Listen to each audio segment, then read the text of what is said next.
Hi, I'm Mark Jarvis, and today we'll be looking at the corporate presentation for Giga Metals. We recently completed a preliminary economic assessment that modeled a production capacity of 37,000 tons per year of nickel for a 37-year mine life.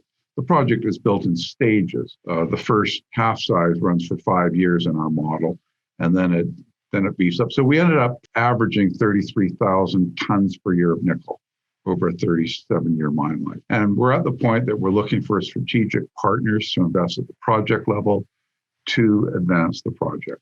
British Columbia is an excellent mining jurisdiction, as is Canada. There are significant challenges with getting an environmental assessment approved. However, it is done. We think this project, just because of the way it's situated and the terrain that it's in, will be not easy, never easy in Canada, but we can certainly get through an environmental assessment on this project.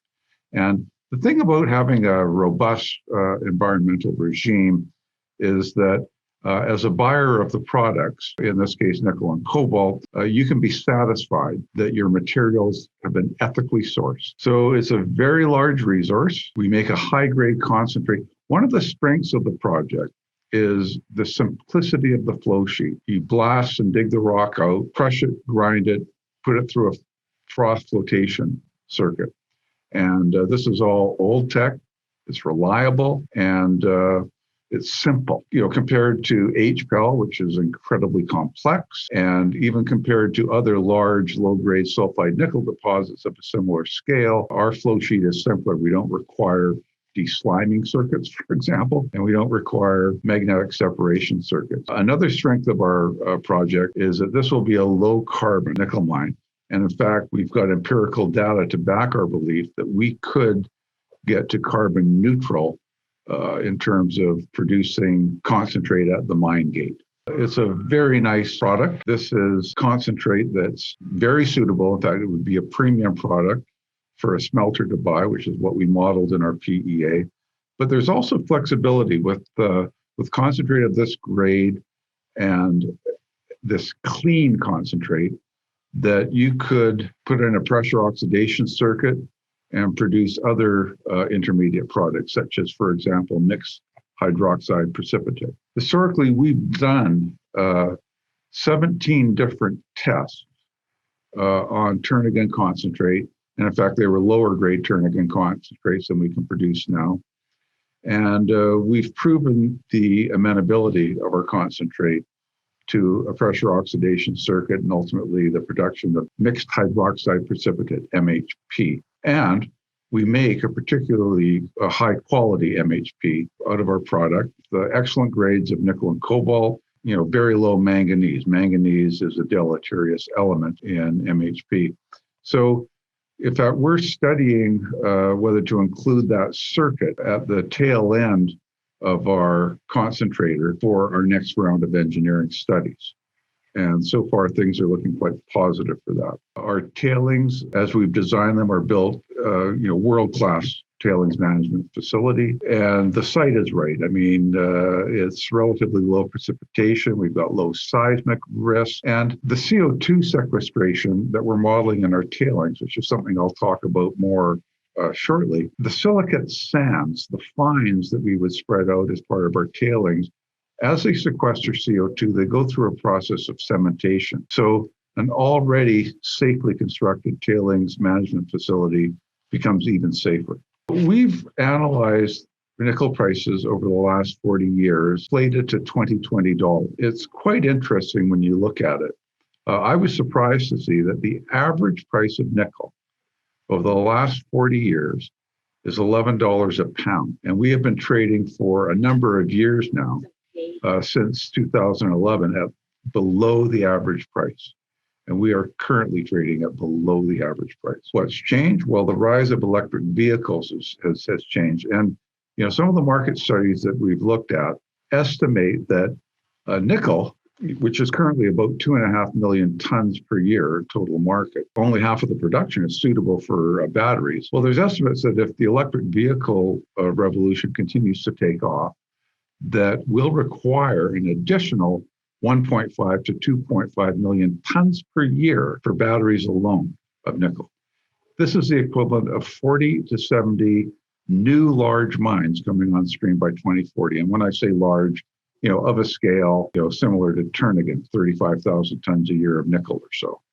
This is actually the whole reason I got involved with this project at first. I like large deposits that have marginal economics at the low point of the commodity cycle. So when you run our PEA at $7.50 a pound, we've got a depreciated net present value, after tax, depreciated net present value at an 8% discount rate of negative $443 million.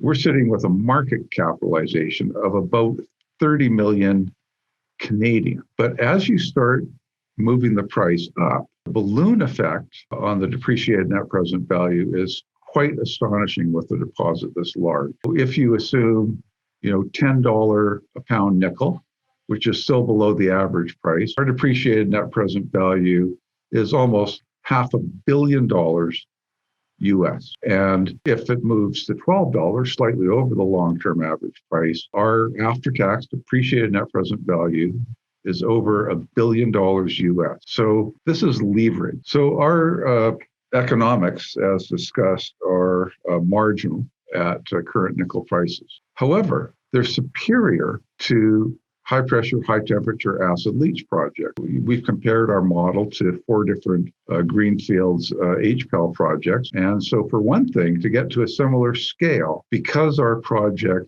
is suitable for development in stages, we never have as much money at risk. So this shows a cumulative cash flow. As you're building the mine, your cash flow goes below zero because you're running negative cash flow. And then as you start producing, your cash flow starts to rise. As you can see, for 20 years at least, we are well ahead of HPAL projects. And yet, HPAL projects are getting built. It's interesting to wonder why when the economics are like this. And I believe it's because if your cost of capital is very low and you're thinking strategically as the Chinese are, then you simply bite the capital costs and you have established for yourself a long-term supply of nickel at what amounts to a fixed price contract, that fixed price being your cost of production. So the Chinese are doing this. This is the case of, state-run capitalism beats the regular kind of capitalism. Further comparison with laterite deposits, we're a hard rock open pit deposit. And so it's going to be a great big hole in the ground. However, the amount of material that you move, relative to your footprint is small compared to laterite projects.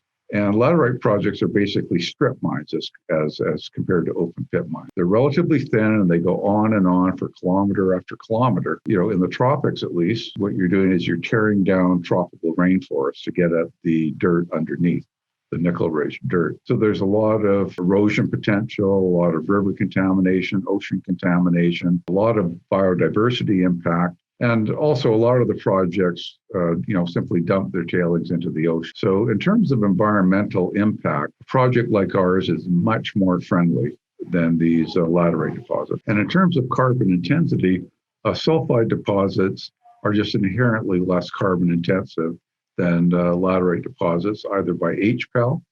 And if you start looking at taking nickel pig iron, converting it to matte, then going to precursor materials that route, the carbon intensity is off the scale. So again, if you're looking for ethically sourced materials for your batteries, for your electric vehicles, you prefer a sulfide deposit. In our case, we modeled our carbon intensity in our latest engineering study. That carbon intensity is 2.24 tons of CO2 equivalent per ton of nickel produced at the mine gate. That was using a diesel fleet. The reason we modeled it that way is that that's the equipment that's available. We think the market is evolving and that in the near future, we could have access to an electrified fleet instead of a diesel fleet.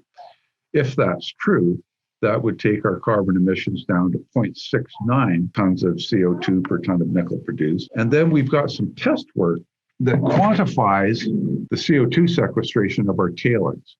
And if you take that into account, That will get us down to a carbon neutral mine to produce concentrate at the mine gate, which puts us at the very low end of the range, even before the CO2 sequestration. That puts us at the very bottom end of the range in terms of competing projects, in terms of CO2 intensity. So why invest in Giga? Well, if you believe that nickel has to go higher in order to stimulate the supply needed for lithium-ion batteries for the electric vehicle business and for power storage, then Giga is an extremely leveraged way to play that belief, because our depreciated net present value, as shown earlier, will expand so rapidly as the nickel price goes higher. Again, there's a lot of new projects needed to come on stream.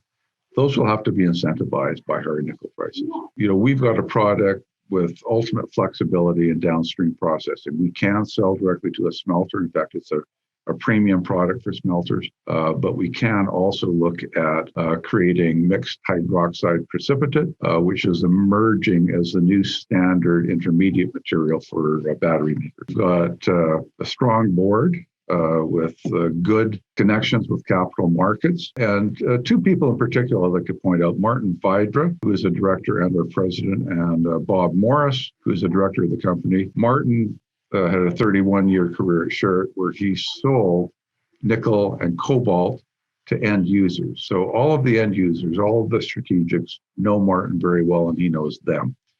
Bob Morris had a similar position at Vale, the big iron ore producer, but it's also one of the largest mining companies in the world. He was in charge of worldwide sales for base metals. It was a portfolio that, depending on commodities prices, ranged between $5 and $8 billion a year in value. Bob is also known to all of the end users and the strategics. So we've got sort of a head start, if you will, in talking to the strategic. Here's a look at our capital structure. And again, our market capitalization, Canadian $33 million, with a large project, very leveraged to the price of nickel. Thank you very much for listening.